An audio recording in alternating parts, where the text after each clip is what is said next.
Welcome to dramatic aura and do subscribe. आज हम बात करने वाले हैं उस सीरियल की जो सिर्फ एक कहानी नहीं बल्कि एक एंडलेस इमोशनल मैराथन है, जहां लॉजिक छुट्टी पर है और ड्रामा ओवरटाइम कर रहा है। नाम है अनुपमा। अब ये शो टेक्निकली फैमिली ड्रामा है, लेकिन प्रैक्टिकली यह एक ऐसा यूनिवर्स है जहां सेल्फ रिस्पेक्ट सीजनल हॉबी है और अफेयर्स रिन्यूएबल एनर्जी सोर्स हैं। सबसे पहले तो इस शो का बेसिक फॉर्मूला समझ लो। यहाँ स्टोरी आगे बढ़ाने के लिए राइटर्स को ज़्यादा मेहनत नहीं करनी पड़ती। बस किसी का अफेयर शुरू कर दो, किसी का बट्रेयल दिखा दो और टीआरपी ऑटोमेटिकली बढ़ जाती है। ऐसा लगता है जैसे पूरी स्क्रिप्ट एक ही टेम्पलेट से बनती है। Shock, tears, lecture, repeat. अब आते हैं ओजी बट्रेयल पर, वनराज और काव्या। वनराज भाई ने लॉयल्टी को ऐसे ट्रीट किया जैसे फ्री ट्रायल सब्सक्रिप्शन हो जो कभी रिन्यू ही नहीं करना। 8 साल तक अफेयर चलाना कोई छोटा अचीवमेंट नहीं है, और मज़े की बात यह है कि घर में अनुपमा खाना बना रही है, फैमिली संभाल रही है और वनराज बिजनेस मीटिंग के नाम पर रोमांस मैनेज कर रहा है। वनराज का कैरेक्टर ऐसा है जैसे ईगो और कंफ्यूजन का कॉम्बो पैक। जब अनुपमा साथ होती है तो उसे इग्नोर करता है, और जब वो आगे बढ़ती है तो सडनली उसे रियलाइजेशन हो जाता है कि वो कितना इम्पोर्टेंट थी। मतलब कैरेक्टर डेवलपमेंट नहीं, कैरेक्टर कंफ्यूजन है। फिर एंट्री होती है काव्या की, जो इनिशियली स्ट्रॉन्ग इंडिपेंडेंट वुमन लगती है, लेकिन धीरे धीरे उसका रोल सिर्फ ड्रामा जनरेटर बनकर रह जाता है। हर सीन में आर्ग्यूमेंट, हर मोमेंट में टेंशन। व्यूअर को लगता है कि शायद काव्या का जॉब ही कॉन्फ्लिक्ट क्रिएट करना है। अब आते हैं नेक्स्ट जनरेशन पर, टोशू। ये character literally like father like son का लाइव एग्जाम्पल है। जब उसकी वाइफ किंजल हॉस्पिटल में है, तब वो खुद इमोशनल सपोर्ट ढूंढने के नाम पर नया चैप्टर शुरू कर देता है। और फिर जस्टिफिकेशन भी ऐसा कि व्यूअर का पेशेंस टेस्ट हो जाए। अब सबसे इंटरेस्टिंग पार्ट है अनुपमा का कैरेक्टर। वह शो की सोल है, लेकिन साथ ही बिगेस्ट पैराडॉक्स भी। हर सिचुएशन में वह लेक्चर मोड ऑन कर देती है। कोई प्रॉब्लम हो, कोई बट्रेयल हो, कोई आर्ग्यूमेंट हो, सॉल्यूशन वही स्पीच। ऐसा लगता है कि वह ह्यूमन नहीं, मोटिवेशनल स्पीकर है जो हर एपिसोड में टेड टॉक दे रही है। और सबसे फनी बात, वह सपोजडली कॉलेज एजुकेटेड है, लेकिन कम्युनिकेशन स्टाइल ऐसा है जैसे हर बात पोएट्री में एक्सप्लेन करनी हो।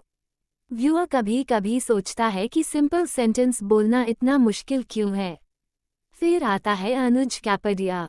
ये कैरेक्टर एंट्री के साथ ही वाइब ले आता है। बिलियनर, डेवोटेड, पेशेंट, इतना परफेक्ट कि अनरियल लगे। आदमी 26 साल वेट करता है, मतलब पेशेंस लेवल इतना हाई कि मेडिटेशन गुरु भी इंस्पायर हो जाएं। लेकिन यहाँ रोस्ट का मज़ा है, क्योंकि इतने परफेक्ट कैरेक्टर को भी आखिरकार स्टोरी सैक्रिफाइस कर देती है। क्यों?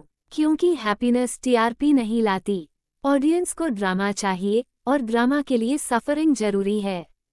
और यही इस शो का सबसे बड़ा पैटर्न है। जैसे ही चीजें स्टेबल होने लगती हैं, राइटर्स पैनिक हो जाते हैं और तुरंत नया केओस इंट्रोड्यूस कर देते हैं। अब बात करते हैं बाकी। ये character literally horror movie villain जैसा है। कितनी बार अनुपमा घर छोड़कर जाती है, कितनी बार नया स्टार्ट करती है, लेकिन वह समहाउ टेलीपोर्ट होकर वापस आ जाती है। और आते ही शुरू टॉन्ट्स, लेक्चर्स, गिल्ट ट्रिप।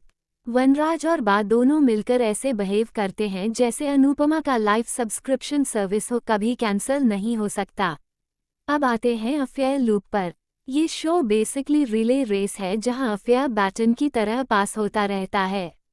वनराज से टोशू, फिर नेक्स्ट जनरेशन, राजा, ईशानी, प्रेम, सब लाइन में लगे हैं। व्यूअर को कभी कभी लगता है कि राइटर्स ने एक रूल बना लिया है, हर जनरेशन में कम से कम एक स्कैंडल मैंडेटरी है। लॉयल्टी यहाँ सॉफ्टवेयर ट्रायल की तरह है जो हर 30 दिन में एक्सपायर हो जाती है। और फिर नया अपडेट आता है, न्यू बट्रेयल वर्जन। अब सबसे मजेदार पार्ट, अनुपमा का संस्कारी इमेज। वो हर एपिसोड में वैल्यूज, रिस्पेक्ट, फैमिली की इम्पोर्टेंस सिखाती है। लेकिन उसी टाइम उसकी लाइफ में इतने ड्रामेटिक टर्न्स आते हैं कि व्यूअर कंफ्यूज हो जाता है कि ये मॉरल क्लास है या रिलेशनशिप थ्रिलर। मीम्स भी इसी कॉन्ट्रडिक्शन पर बनते हैं, एक तरफ लेक्चर, दूसरी तरफ केओस। अब प्रोडक्शन की बात करें तो शो टेक्निकली पॉलिश्ड है, लेकिन राइटिंग रिपेटिटिव हो जाती है। हर कॉन्फ्लिक्ट का सल्यूशन स्पीच है, हर इमोशन का एक्सप्रेशन टेयर्स है, और हर एपिसोड का एंड क्लिफहैंगर। कैरेक्टर्स का बिहेवियर भी कई बार इनकंसिस्टेंट लगता है। आज विलन, कल विक्टिम, परसों हीरो। ऐसा लगता है कि कैरेक्टर आर्क नहीं, मूड स्विंग चल रहा है। फिर भी क्रेडिट देना पड़ेगा कि शो ऑडियंस को हुक करके रखता है, क्योंकि ड्रामा इंटेंस है, इमोशंस एग्जैजरेटेड हैं, और हर एपिसोड में कुछ ना कुछ शॉकिंग होता है। लेकिन प्रॉब्लम ये है कि रेपिटिशन इवेंचुअली फटीग क्रिएट करता है। व्यूअर को लगता है कि वही स्टोरी फिर से रिपीट हो रही है, बस कैरेक्टर्स बदल गए हैं। अगर ओवरऑल देखें तो अनुपमा एक ऐसा शो है जो एंटरटेनमेंट और फ्रस्ट्रेशन का परफेक्ट मिक्स है। आप इसे छोड़ नहीं सकते, लेकिन हर एपिसोड के बाद सवाल जरूर पूछते हैं, ये सब क्यों हो रहा है। ये शो आपको सिखाता है कि पेशेंस क्या होता है, टॉलरेंस क्या होता है, और ड्रामा की लिमिट कहाँ तक जा सकती है। तो दोस्तों, अगर आप ये सीरियल देखते हैं तो कमेंट में बताइए आपको सबसे ज़्यादा इरिटेटिंग कैरेक्टर कौन लगता है, वनराज का ईगो, बाकी लॉजिक, या अनुपमा की एंडलेस स्पीचेस। और अगर आपको ऐसे रोस्टिंग वीडियोस पसंद आते हैं तो do like, share, comment and subscribe.